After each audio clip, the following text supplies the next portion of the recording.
하나님의 말씀 같이 한번 찾아보겠습니다. 룻기서 4장 7절과 8절 말씀입니다. 은혜 받으실 하나님의 말씀 룻기 4장 7절 8절 말씀을 우리 같이 한번 읽어보도록 하겠습니다. 옛적 이스라엘 중에는 모든 것을 무르거나 교환하는 일을 확정하기 위하여 사람이 그의 신을 벗어 그의 이웃에게 주더니 이것이 이스라엘 중에 증명하는 전례가 된지라. 이에 그 기업물을 짜가 보아스에게 이르되 내가 너를 위하여 사라 하고 그의 신을 벗는지라. 아멘. 우리 옆에 분들 또 앞뒤 분들 보시고 우리 반갑게 인사 나누겠습니다. 잘 오셨습니다. 안녕하세요. 은혜 많이 받으세요. 네.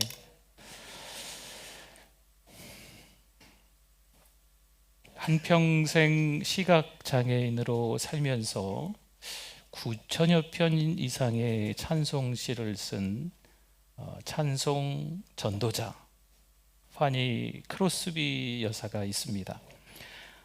우리가 잘 알고 있는 찬송 중에 예수를 나의 구주 삼고 이 시도, 또 너희 이제 흉악하나 눈과 같이 이겠네, 또 이 곡도 예수 나를 위하여 예수께로 가면 나는 기뻐요, 또 인내하신 구세주여 나의 갈 길 다가도록 나의 영원하신 기업 등등등, 우리 찬송가에 무려 23곡이나 그녀의 찬송시가 있습니다. 대단하지요.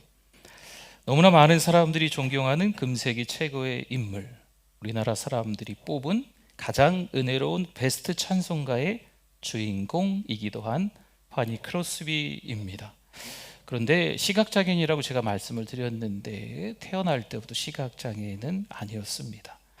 어찌어찌해서 어릴 적에 또 의사가 좀 미숙하셨는지 뭔가 잘못해서 시각장애인이 된 거죠. 하지만 그녀는 원망의 상황을 바꿉니다. 악조건이라도 그 삶을 그대로 수용합니다. 크로스비가 내면을 보기 시작했고 하나님의 은혜를 깨닫기 시작했습니다. 평생 기가 막힐 웅덩이와 수렁에서 절망할 수밖에 없는 인생 그 자체였지요. 하지만 그녀는 주저앉지 않았습니다. 요셉도 구덩이에 던져져서 배신감, 실망감, 거절감, 복수심 이런 것들로 인해서 인생을 살아갈 수밖에 사실은 없었습니다. 다윗도 그랬죠. 다윗이 왕이 아니었을 때 사울에게 의해서 얼마나 힘든 시간들, 왕이 된 이후에 자기 아들 압살롬에 의해서 정말 죽지 못할 안타까운 그 도망자의 삶을 살았습니다. 베드로는요, 갈릴리 호수의 어부로서 잔뼈가 굵은 사람입니다. 전문가지요. 그런데 어느 날 물고기를 단 한 마리도 잡지 못합니다. 빈 배로 돌아와서 그저 그물만 깁고 고치는 형편이었지요.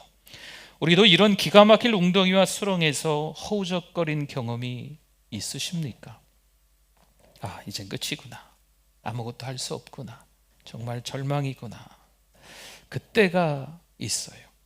그런데 그때 주님이 베드로의 인생의 배에 오르셨습니다.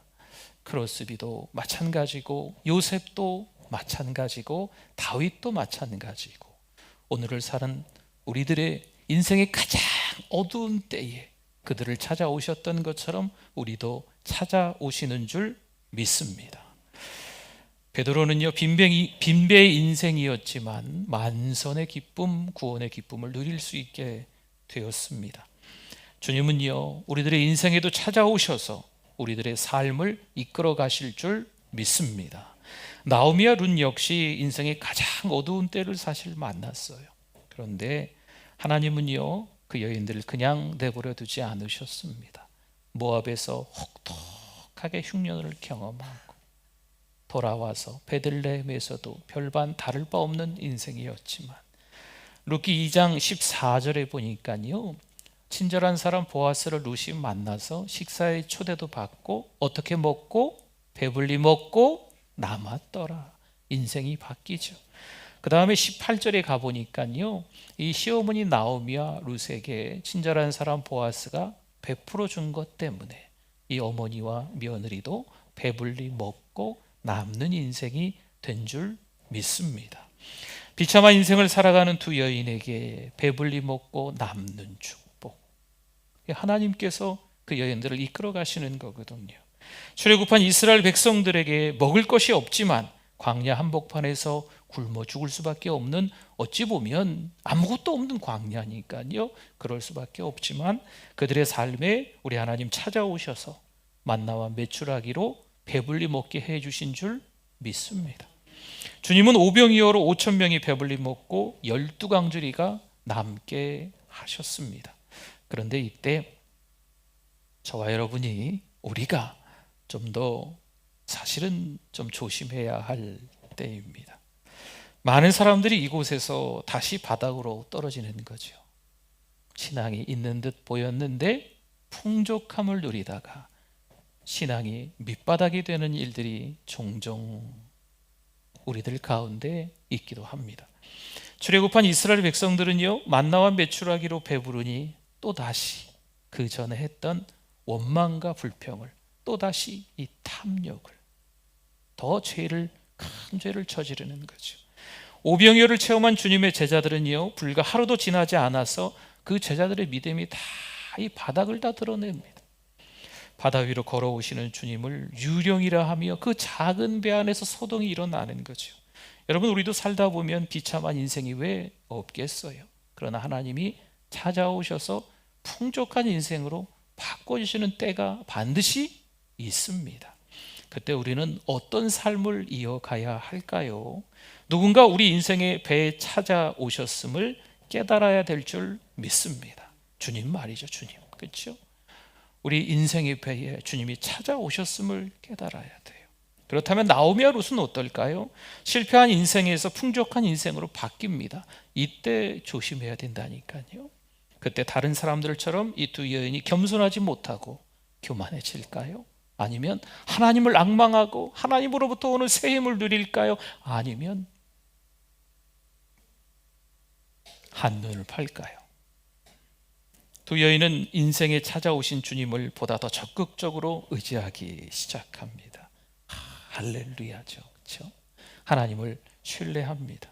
시편 40편 2절 말씀에 우리 같이 한번 읽어보겠습니다.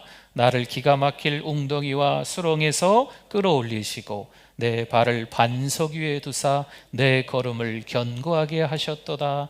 아멘. 기가 막힐 웅덩이와 수렁이 우리 인생에서 있다 없다? 있다.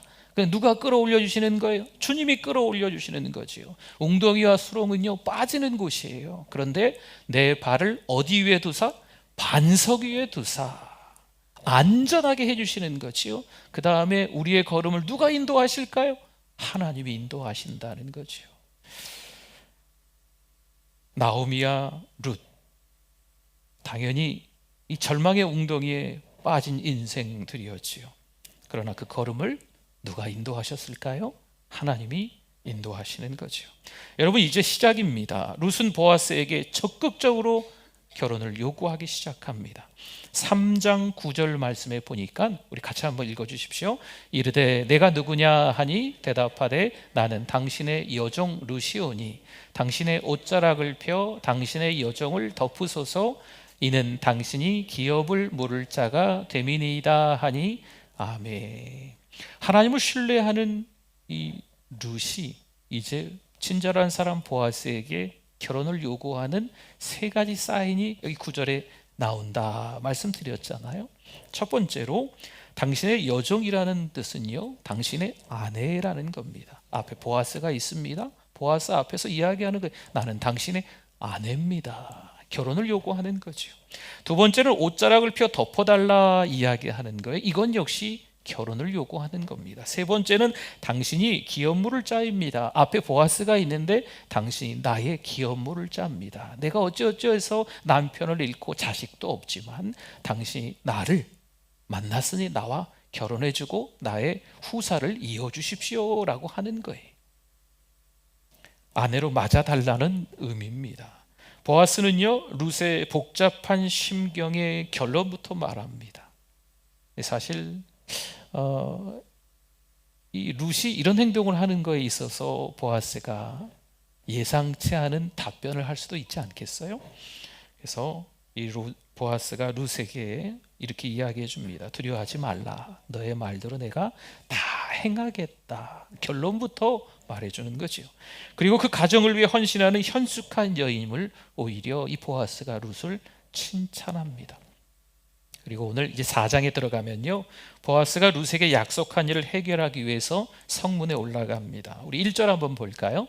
1절 한번 같이 읽어주십시오. 보아스가 성문으로 올라가서 거기 앉아 있더니 마침 보아스가 말하던 기업물을 짜가 지나가는지라.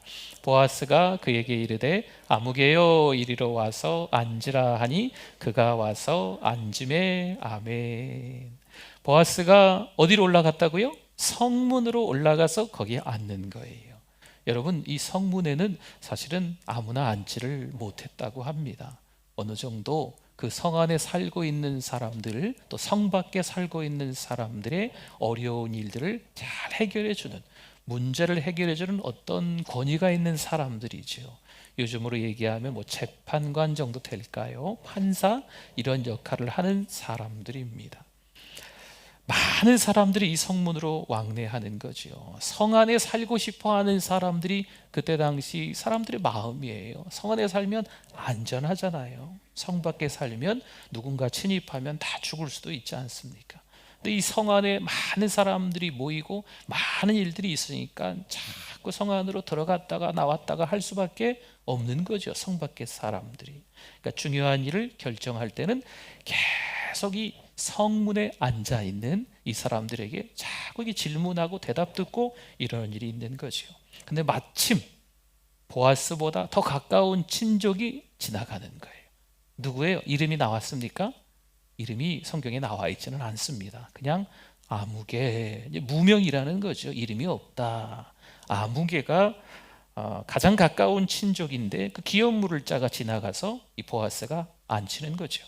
그리고 2절을 한번 볼까요? 2절, 보아스가 그 성읍 장로 10명을 청하여 이르되 당신들은 여기에 앉으라 하니 그들이 앉으매.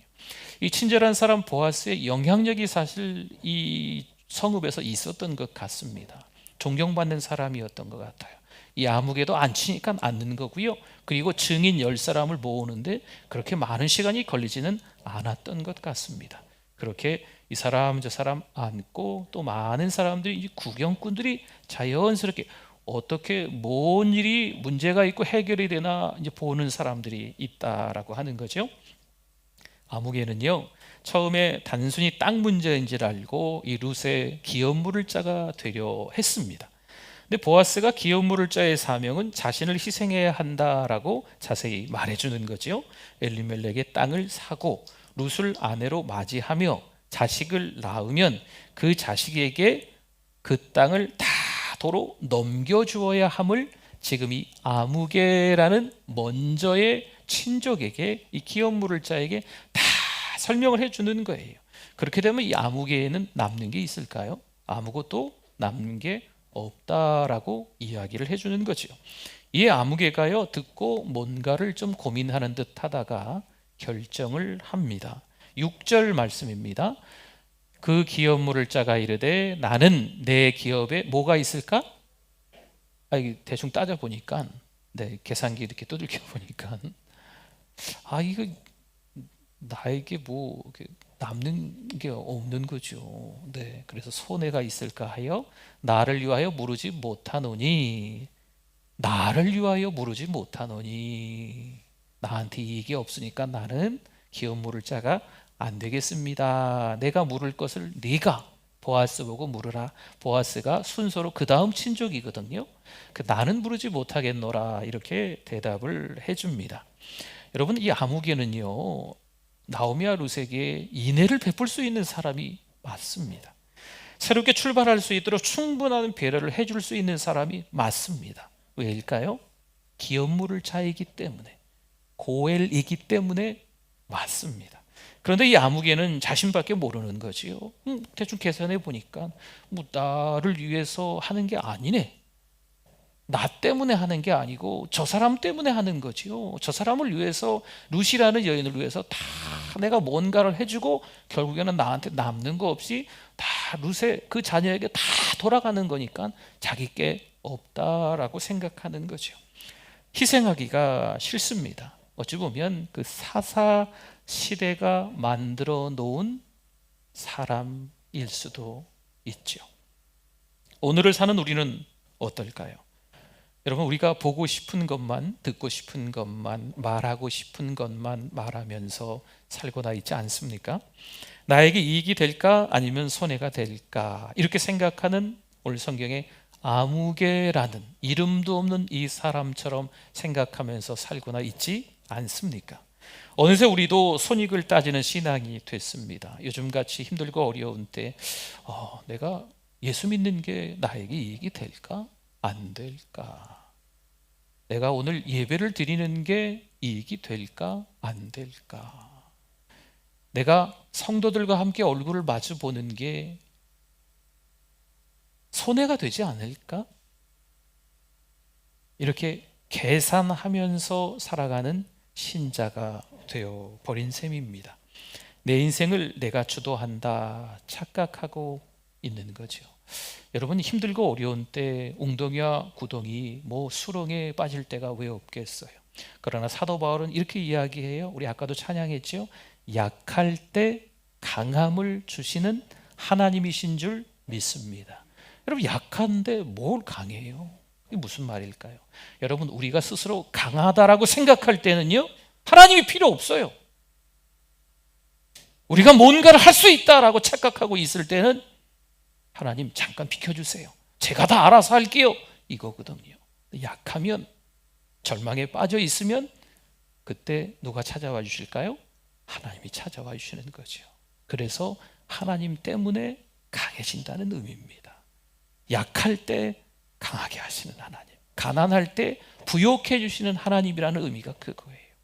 우리가 다 가지고 있을 때는요, 교만하기 십상입니다. 그러나 없을 때 하나님을 찾는 거죠. 그럼 하나님께서 찾아와 주시는 거예요. 약할 때 우리에게 도움을 주시는 하나님, 여러분, 그것을 저 여러분이 깨달아야 될 줄 믿습니다. 8절을 한번 봅시다. 8절 어떻게 하는가 보여요. 우리 같이 한번 읽어보겠습니다. 이에 그 기업물을 짜가 보아스에게 이르되 네가 너를 위하여 사라 하고 그의 신을 벗는지라. 아멘. 결국 이 아무개라는 보아스보다 더 가까운 이 친족이 신을 벗어서 보아스에게 주는 거죠.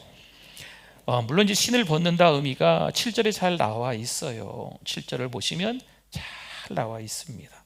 그런데 또 다른 의미로 신을 벗는다, 이제 저도 이 룻기 말씀을 전하면서 룻기를 명쾌하게 설교하신 분들의 설교를 또 여러분들 말씀을 좀 듣거든요. 근데 어떤 목사님이 그런 이야기를 하더라고요. 우리가 가끔 이력서를 쓸 때가 있습니다. 이력서, 자기소개서 이런 거 쓰면서 직장을 취직하려고 하잖아요. 그러니까 여기서 이력서의 이라는 한문이 신발 이자랍니다. 신발 이. 그럼 이력서는 뭔 뜻이냐? 나의 신발이 걸어온 길이라는 거죠. 내가 지금까지 어느 발자취를 따라왔는지 기록하는 곳이 바로 뭐라고요? 이력서라는 거예요. 그래서 이력서를 정체성이라고, 내 정체가 무엇인지 아주 자세하게 적는 거죠. 그래서 지금 신발을 벗는다라고 하는 의미는 물론 7절 성경에도 잘 나와 있지만 또 다른 의미를 생각해 보면 이제 내가 기업물을 자의 책임을 지지 않겠다라는 의미가 되겠습니다. 우리 9절 한번 보겠습니다. 9절, 보아스가 장로들과 모든 백성에게, 여러분 장로들은 10분이 계신데 이분들이 증인이에요. 그렇죠? 그 다음에 백성들은 뭐예요? 그 성문에 오며 가며 왕래하면서 구경하는 사람들. 네, 뭔가 문제가 있는데 어떻게 해결이 되나, 이 구경하는 게 얼마나 재미있어요. 그렇죠? 구경하는 거 재밌죠? 네, 재밌잖아요. 모든 백성에게 이야기하는 거죠. 내가 엘리멜렉과 기련과 말론에게 있던 모든 것을 나오미의 손에서,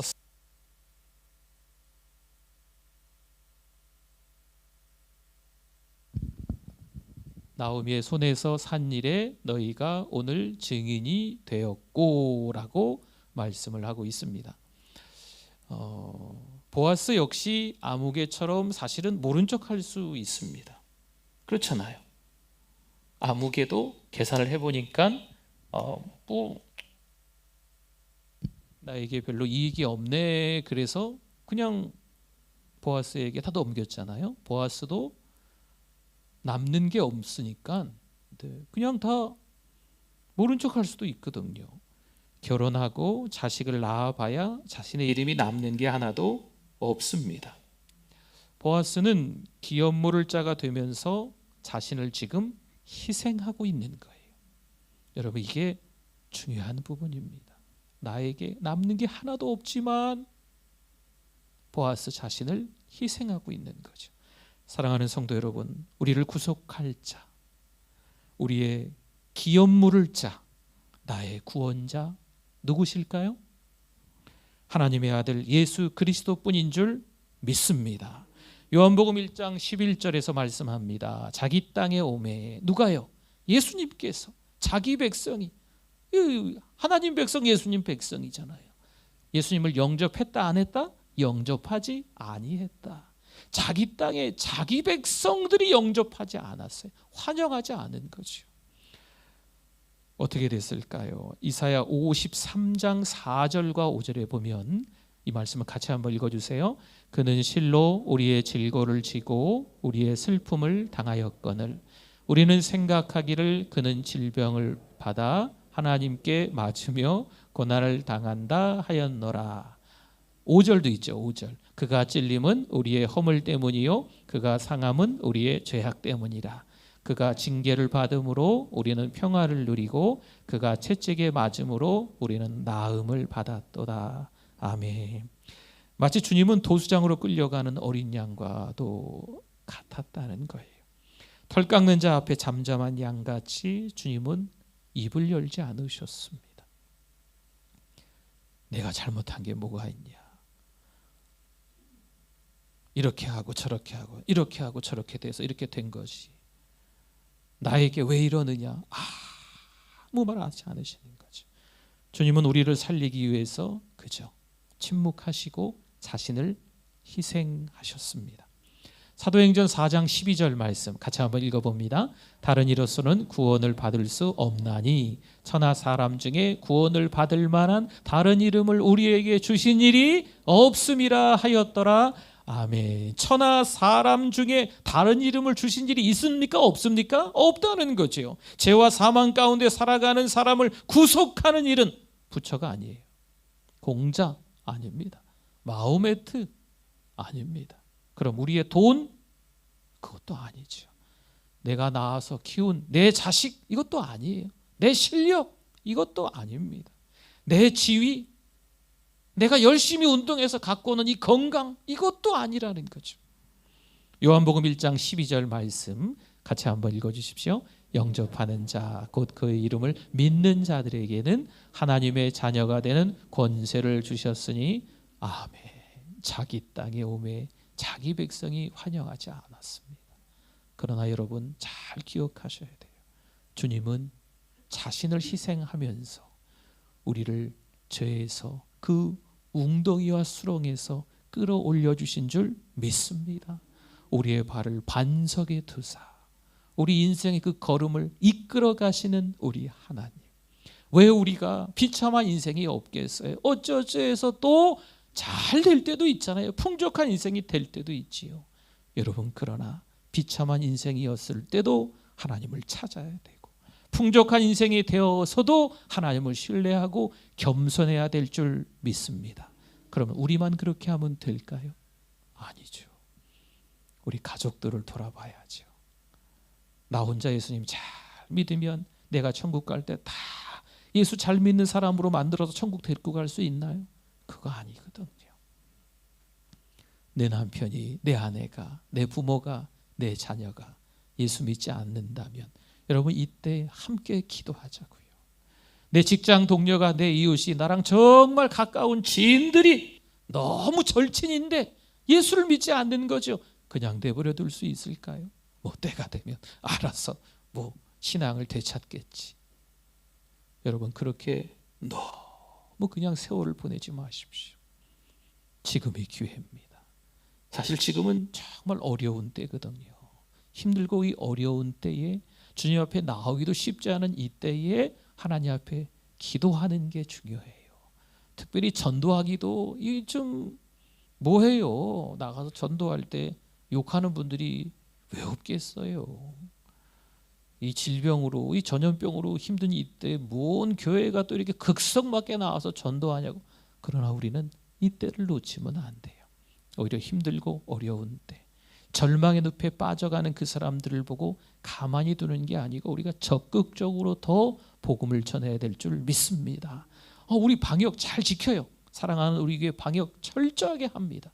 우리 성도들도 나가서 전도할 때 잘 지킵니다. 소독하면서 또 성도들이 전도지를 줄 때나 마스크를 줄 때나 다 소독하고 요즘 그건 끼고 있나 모르겠어요. 비닐장갑 끼고 또 줄 때도 있었고 이렇게 다 지킵니다. 다 지키면서 우리가 해야 될 게 복음을 전하는 일이에요. 지금은 어려운 때니까 복음을 전하지 말아야 되겠다. 지금은 내 믿음을 좀 숨겨야 되겠다. 그런 때가 있지 않습니다. 사랑하는 성도 여러분, 자신을 희생하면서 전부를 주시기까지 우리를 사랑하신 그 하나님의 사랑, 그 예수님 그 희생하는 모습을 우리가 좀 떠올리면서 한 주간 믿음으로 살아가실 수 있기를 축원합니다. 기도하겠습니다. 하나님 감사합니다. 평생 주님만 의지하고 살아가는 우리들 되게 하여 주시옵소서. 자신을 희생하면서 주님께서 우리를 위해 죽으셨던 것처럼 우리도 우리 자신을 희생하면서 때로는 우리의 시간을, 때로는 우리의 물질을, 때로는 우리의 몸을 희생하면서 가족들에게 복음을, 지인들에게 복음을 전할 수 있도록 믿음을 허락하여 주시옵소서. 예수님의 이름으로 기도드립니다. 아멘.